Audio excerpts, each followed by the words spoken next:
Hello everyone, welcome back to my channel AK Gyanshala. मैं हूं अभिषेक और आज की इस वीडियो में हम पढ़ने वाले हैं class 9 chapter 2 is matter around us का पार्ट 5, जिसमें हम पढ़ेंगे फिजिकल और केमिकल चेंजेस के बारे में। ठीक है, तो शुरू करते हैं।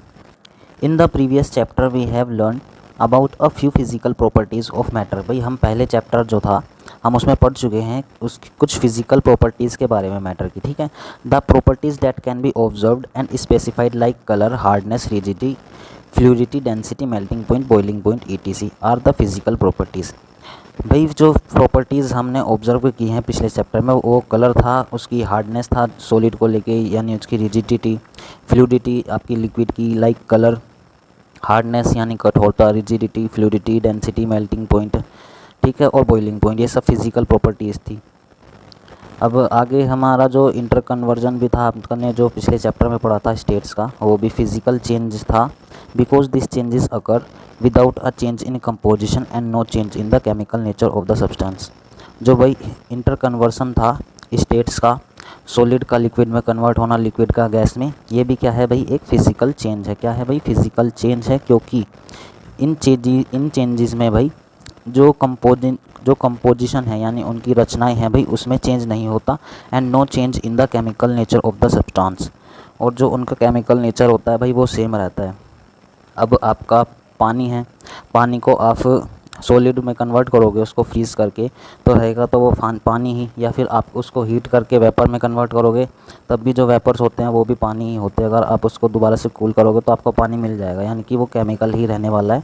उसके जो प्रॉपर्टीज़ है केमिकल प्रॉपर्टीज़, उसमें कोई फ़र्क नहीं आने वाला है। ठीक है, although ice, water and water vapours all look different and display different physical properties.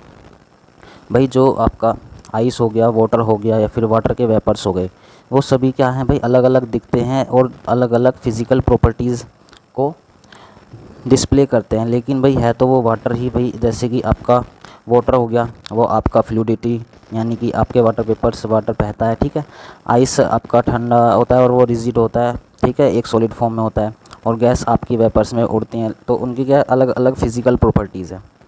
तो भाई लेकिन उनका जो वो केमिकली क्या है, वो सेम ही रहने वाले हैं भाई। क्यों? क्योंकि भाई वाटर का फॉर्मूला होता है आपका H2O। चाहे आपका सॉलिड की फॉर्म में हो वो तब भी H2O ही रहेगा, चाहे वो आपका एयर में हो, वेपर्स की फॉर्म में हो, तब भी वो H2 ही रहेगा। ठीक है, यानी कि वो केमिकली क्या है भाई, सेम है।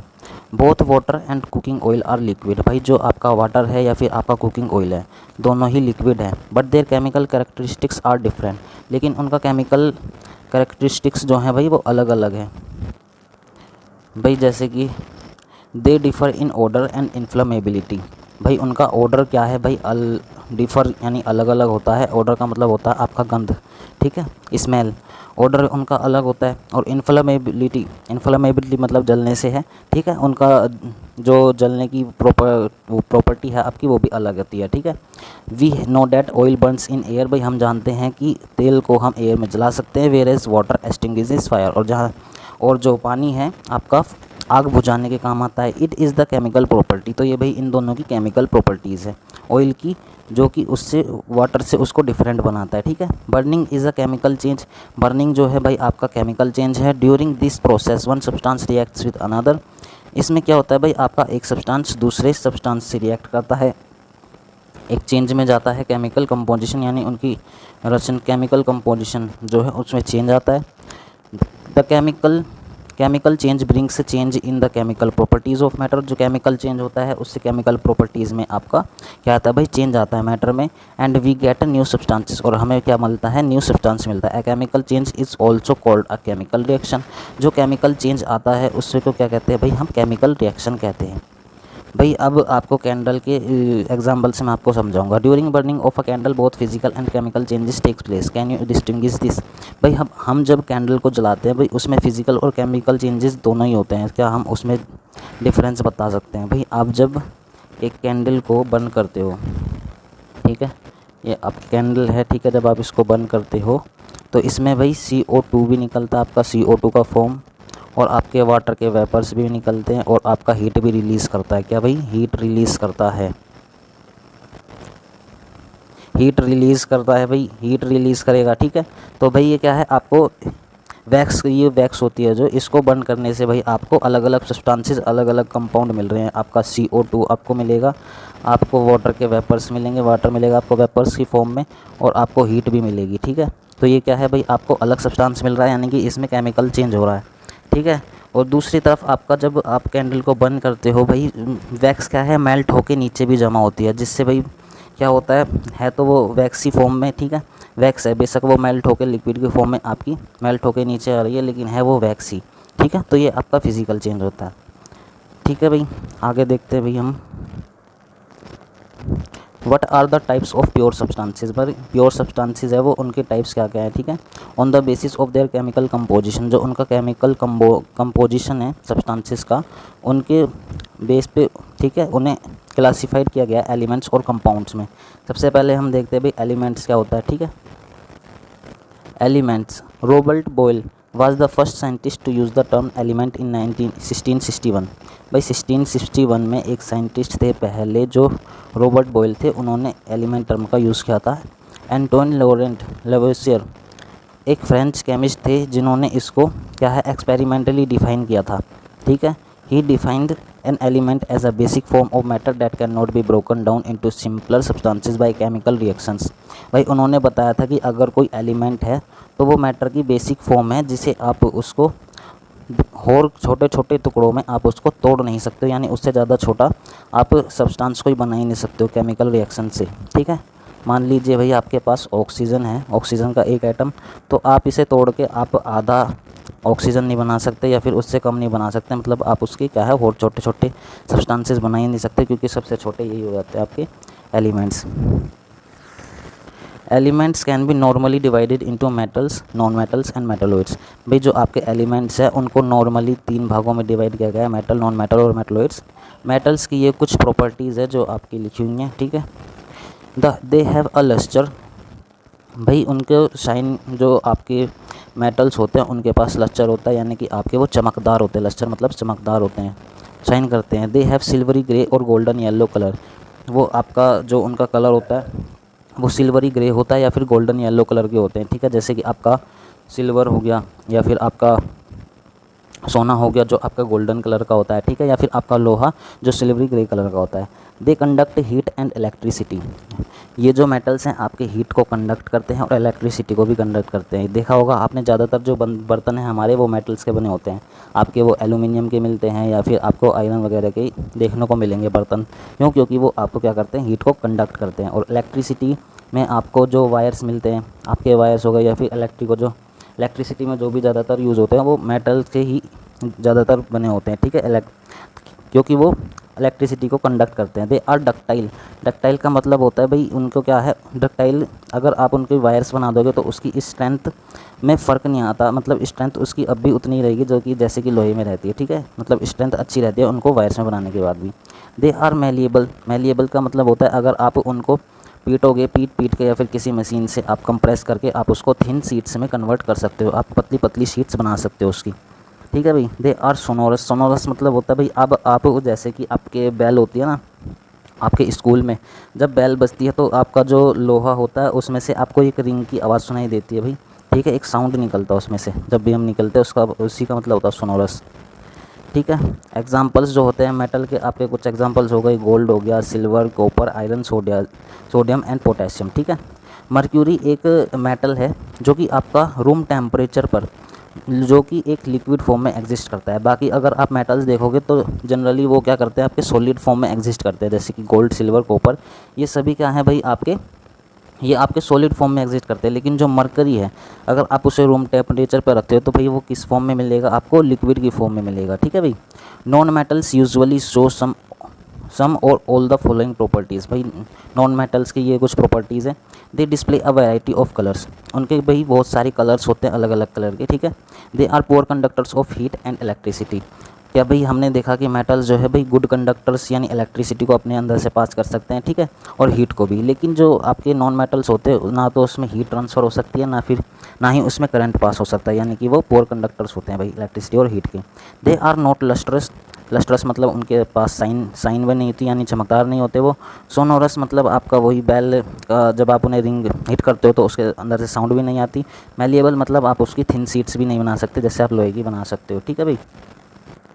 Examples of non metals are hydrogen, जो आपके एग्जाम्पल्स हैं नॉन मेटल्स के वो है हाइड्रोजन, ऑक्सीजन, आयोडीन, कार्बन, ठीक है, और ब्रोमीन और chlorine etcetera. Some elements have intermediate properties between those of metals and non metals. भाई अब आपका जो मेटल्स होते हैं और नॉन मेटल्स हैं इनके भी कुछ बीच के आपके कुछ एलिमेंट्स होते हैं जिनकी इनकी इंटरमीडिएट प्रॉपर्टीज़ होती है, ठीक है, मतलब इनके बीच के जो एलिमेंट्स होते हैं उनका नाम मेटलॉइड्स रखा गया है। They are called metalloids. Example में अगर देखें तो हम वो बोरॉन, सिलिकॉन और जर्मेनियम होते हैं, ठीक है भाई।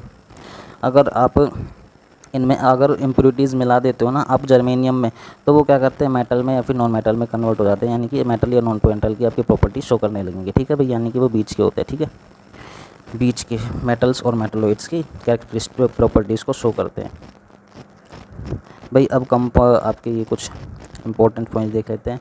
जो number of elements known at present are more than 100। भाई आपके जो एलिमेंट्स हैं अभी वो 100 से भी ज़्यादा हैं। आपके बता दूं मैं टोटल 118 एलिमेंट्स होते हैं हमारे, ठीक है। 92 एलिमेंट्स क्या हैं भाई नेचुरली आपको मिल जाएंगे, जो नेचुरली आपके मिल जाते हैं, और जो आप बचे हुए हैं वो मैन मेड हैं, ठीक है भाई। Majority of the elements are solid, जो आपके मेजर एलिमेंट्स हैं मतलब ज़्यादातर जो एलिमेंट्स हैं भाई वो सॉलिड की फॉर्म में एग्जिस्ट करते हैं, ठीक है। 11 एलिमेंट्स क्या है भाई गैसियस स्टेट में होते हैं रूम टेम्परेचर में, जो आपको रूम टेम्परेचर पे किसकी फॉर्म में मिलेंगे भाई गैस की फॉर्म में मिलेंगे, ठीक है भाई, गैस की फॉर्म में आपको मिलते हैं 11 एलिमेंट्स। जैसे आपकी नियोन हो गई, हाइड्रोजन हो गई, ठीक है, और क्लोरीन हो गई, ये सब आपको गैसेस फॉर्म में मिलते हैं भाई रूम टेम्परेचर पे। 2 elements are liquid at room temperature, mercury and bromine. भाई जो आपके कुछ आपके जो मरकरी हो गई और जो आपकी ब्रोमीन है ये आपको रूम टेम्परेचर पे भाई लिक्विड की फॉर्म में मिलता है। आपसे अब इसमें से क्वेश्चन पूछा जा सकता है 2 एलिमेंट्स का नाम बताइए जो भाई रूम टेम्परेचर पर क्या है लिक्विड फॉर्म में एग्जिस्ट करते हैं, तो आप लिख सकते हो मर्क्यूरी और ब्रोमीन। अगर आपसे पूछा जाए कि मर्क्यूरी जो है भाई हमें पता है एक मेटल है, अगर आपसे पूछा जाए कि मेटल कौन सा है जो आपके रूम टेम्परेचर पर लिक्विड फॉर्म में एग्जिस्ट करता है तो आप आंसर देंगे मर्क्यूरी। अगर आपसे पूछा जाता है कि नॉन मेटल कौन सा है जो आपका रूम टेम्परेचर लिक्विड फॉर्म में एग्जिस्ट करता है तो आप लिखेंगे ब्रोमीन, क्योंकि ब्रोमीन एक नॉन मेटल है, ठीक है भाई। Elements gallium and caesium become liquid at room temperature slightly above room temperature. अगर भाई आपका रूम टेम्परेचर है, अगर आपका उससे टेम्परेचर बढ़ जाए और 303 केल्विन या फिर 30 डिग्री सेल्सियस तक पहुंच जाए आपका रूम टेम्परेचर, तो भाई जो आपके गैलियम होंगे और सीसियम है वो भी लिक्विड की फॉर्म में आ जाएंगे, ठीक है भाई। कंपाउंड्स, अब भाई कंपाउंड्स के बारे में पढ़ते हैं। A compound is a substance composed of 2 और मोर एलिमेंट्स। जो भाई आपका कंपाउंड होता है वो 2 या 2 से ज़्यादा एलिमेंट्स का बना हुआ एक सब्सटेंस होता है, ठीक है। Chemically combined with one another in a fixed proportion. भाई आपका ये जो कंपाउंड होता है ये भाई फिक्स्ड प्रोपोर्शन में क्या होता है बना हुआ होता है, यानी कि आपका अब H2O है, ठीक है भाई, आपके पास H2O है, ये आपका क्या है भाई हाइड्रोजन के इसमें 2 मॉलिक्यूल्स हैं और अब ऑक्सीजन का इसमें 1 मॉलिक्यूल्स है, यानी कि ये 2:1 की प्रोपोर्शन में, यानी कि इसका फिक्स प्रोपोर्शन, यानी कि ठीक है आपका मतलब इसमें जो इसका प्रोपोर्शन यानी कि हाफ़ नहीं हो सकता या फिर इसकी जगह आपका 3/2 नहीं हो सकता, इसका मतलब फिक्स प्रोपोर्शन रहने वाला है। यानी आपका जैसे CO2 में आपका कार्बन का 1 मॉलिक्यूल और आपके ऑक्सीजन के 2 मॉलिक्यूल होते हैं, यानी कि इनका फिक्स प्रोपोर्शन होता है, ठीक है। एक्टिविटी ये आपकी परफॉर्म करें तो हम divide the class into 2 groups. भाई आपको क्लास में 2 ग्रुप्स में डिवाइड करना है, ठीक है। Give 5 gram of iron filings and 3 gram of sulphur powder in a china dish to both the groups. भाई आपने 2 ग्रुप बनाए हैं, एक ग्रुप को आपको 5 ग्राम आयरन की फिलिंग्स देनी है। आयरन फिलिंग्स का मतलब आपको आयरन का चूना होता है, एक पाउडर तरीके का ही हो गया, और 3 ग्राम आपको सल्फर का पाउडर देना है, ठीक है। अब आपको जो ग्रुप फर्स्ट है, ठीक है, उसमें क्या बोलना है आपको, उसमें मिक्स करने को दे देना है दोनों जो आपने लिए थे आयरन की फिलिंग्स और सल्फ़र को, ठीक है, और वो एक पाउडर बना लेंगे, ठीक है भाई। अब ग्रुप सेकंड का क्या करेगा भाई, उसको आपका मिक्स करेगा, क्रश करेगा आयरन फिलिंग्स को, सल्फ़र पाउडर को। Heat this mixture strongly till red hot. भाई आपको क्या करना है, अब इस मिक्सचर को भाई हीट करना है तब तक कि वो लाल ना हो जाए, ठीक है। Remove from flame and let the mixture cool. अब आपको हीट करना बंद करना है और उसको ठंडा होने देना है। Check first and second group, भाई check for magnetism in the material. भाई अब आपके क्या है, ग्रुप फर्स्ट और ग्रुप सेकंड दोनों का अलग अलग मिक्सचर बन चुका है, अलग अलग, ठीक है। उस ग्रुप फर्स्ट के पास एक मिक्सचर आ गया जिसमें आपका सल्फ़र और आपका आयरन की फिलिंग्स हैं, ठीक है। और दूसरे ग्रुप के पास भाई आपके पास एक कंपाउंड आ गया जिसमें उसने हीट करके एक नया कंपाउंड बना लिया, ठीक है। फिर आपको भाई क्या करना है, एक मैग्नेट लानी है उसके मटेरियल पे जो आपको जो मिला है आपको फर्स्ट ग्रुप में और सेकंड ग्रुप में, ठीक है। उसके पास मैग्नेट लानी है नियर उसके, और चेक करना है भाई मटेरियल क्या है, किससे अट्रैक्ट होता है मैग्नेट। जो मटेरियल आपका बना है उसमें कौन सा मैग्नेट से अट्रैक्ट होता है। आप देखोगे कि अगर आप ग्रुप जो 1 को आपको जो मटेरियल मिला था यानी उसका मिक्सचर जो मिला था उसमें सल्फ़र पाउडर और आयरन पाउडर के पार्टिकल्स हैं, ठीक है। जो जब आप मैग्नेट उसके करीब लाने वाले हो तो जो आपके आयरन्स के पार्टिकल्स होंगे वो मैग्नेट से चिपक जाएंगे, क्योंकि उसमें भाई आयरन आपको पता है चुंबक से यानी कि आपकी मैग्नेट से चिपकता है, ठीक है। तो इससे क्या होता है भाई, हमारा जो आयरन है उससे सेपरेट कर सकते हैं हम, यानी कि हमें पता चला कि जो ग्रुप 1 के पास जो आपका मटेरियल आया था वो क्या है भाई, एक मिक्सचर है। और ग्रुप सेकंड के पास भाई हमें पता चला कि जब हम उसके पास मैग्नेट लेके जाएंगे तो वो क्या करेगा, मैग्नेट की तरफ अट्रैक्ट नहीं होगा, यानी कि वो हमें पता चलता है कि उसकी जो प्रॉपर्टीज़ है अब चेंज हो चुकी है, क्योंकि अब आयरन की जो प्रॉपर्टी थी उसको मैग्नेटिज्म शो करने की भाई वो अब शो नहीं करेगी। तो इससे पता चलता है कि भाई इस ग्रुप सेकंड के पास हमारा क्या है भाई, एक न्यू कंपाउंड बन चुका है। Compare the textures and colour of the material obtained by the group, ठीक है। आपका जो टेक्सचर है और जो कलर है मटेरियल का, ठीक है, जो ग्रुप से भाई मिला है आपको उनका चेक करना है, अलग अलग होगा, ठीक है।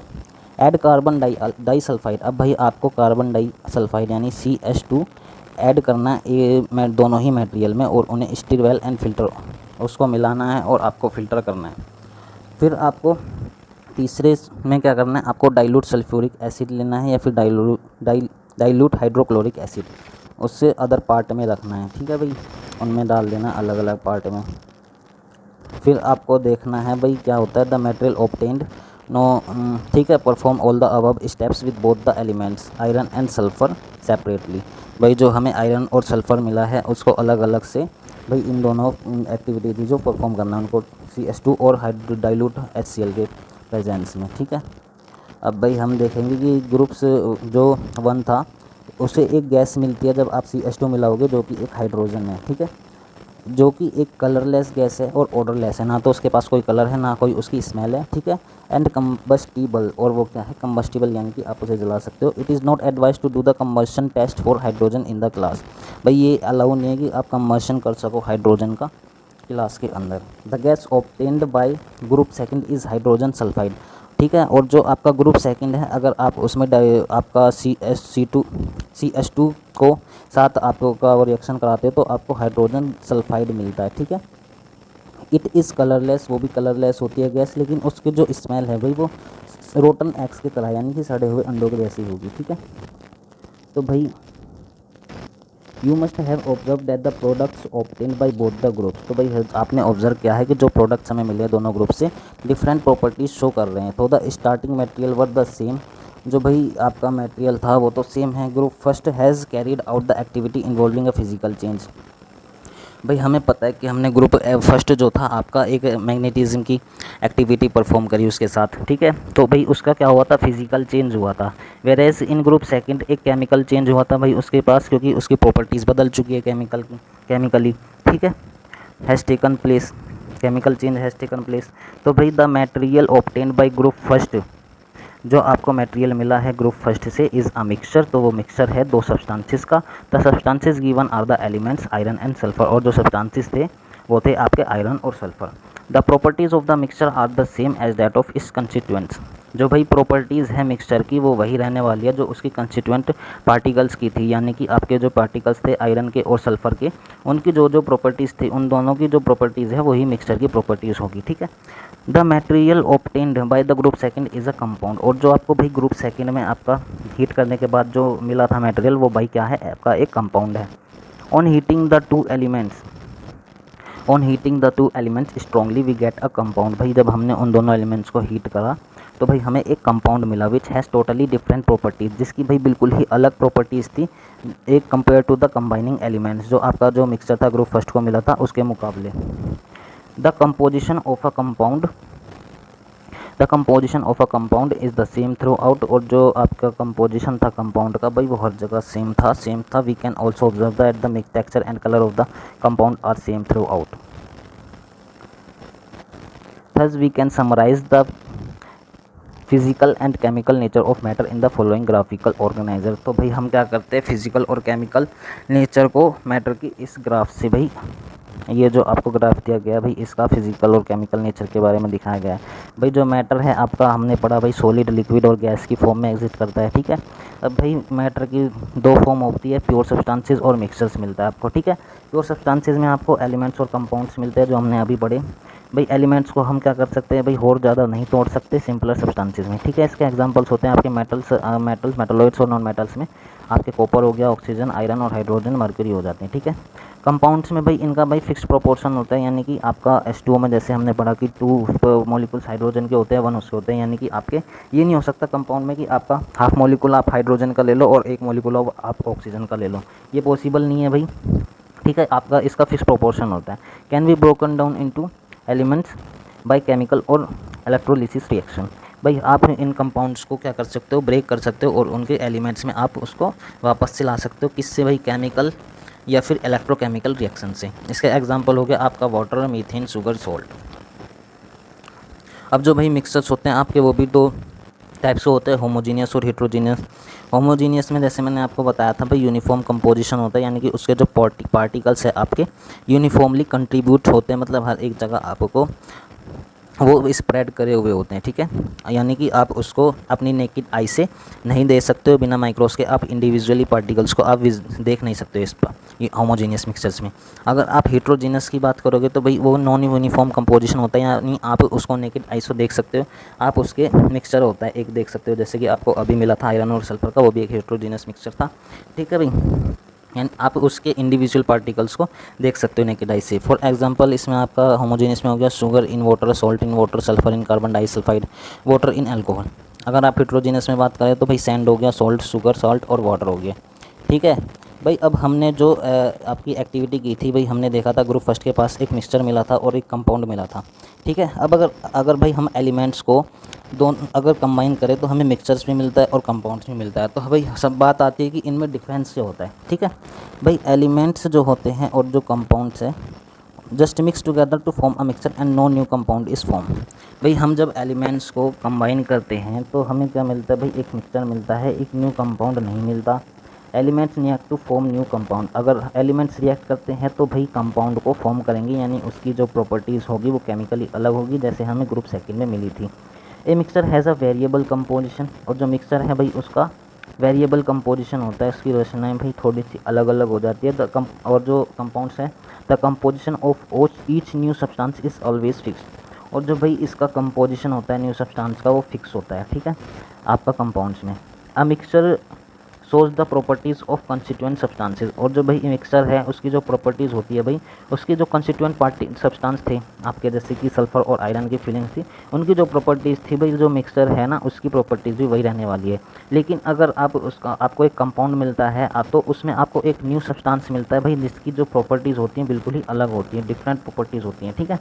The constituents can be separated Fairlie easily by physical method. भाई आप अगर मिक्सचर में करोगे तो भाई उसको क्या करते हो आप फिजिकल मेथड से अलग कर सकते हो, जैसे कि हमने अभी पहले पढ़े थे, जो आपका क्रिस्टलाइजेशन हो गया या फिर हैंड पिक हो गया, हैमरिंग हो गया या फिर क्रोमेटोग्राफी वगैरह हो गई, ये सब आपके फिजिकल मेथड्स थे जो हमने पढ़े थे, ठीक है।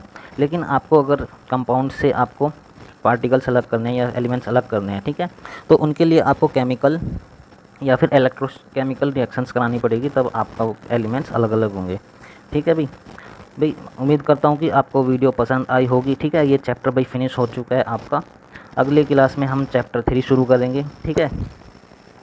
वीडियो अगर पसंद आई हो तो वीडियो को लाइक कीजिए, अपने दोस्तों के साथ शेयर कीजिए ताकि वो भी इन वीडियोस का फ़ायदा उठा सकें। अगर आपको लेटेस्ट अपडेट्स मिलती रहेंगी आपको इसी तरीके से, चैनल को सब्सक्राइब कर लीजिएगा और नोटिफिकेशन बेल को ओपन करना ना भूलिएगा, ठीक है। Thank you for watching my video.